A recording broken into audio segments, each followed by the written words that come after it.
Hey, to power on your Redmi Watch 3 Active, first you have to find the side button and then click and hold it. Hold it for a few seconds until your device vibrates and you see the Mi logo on the screen. If this doesn't help you and your device still cannot be turned on, there's the chance that the battery is dead. And to fix it, you have to find this charger in your box. Then you have to put these pins into your gold pins like this. It's also the automatic charger. And then the second end of this cable you have to plug to your charging brick, to the PC monitor, to the game console, wherever you have. And then you have to wait for like 30 minutes and then try to repeat this holding button process to power on your device.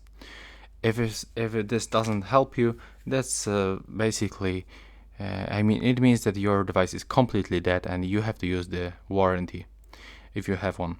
Right now, please subscribe to my channel. Bye bye.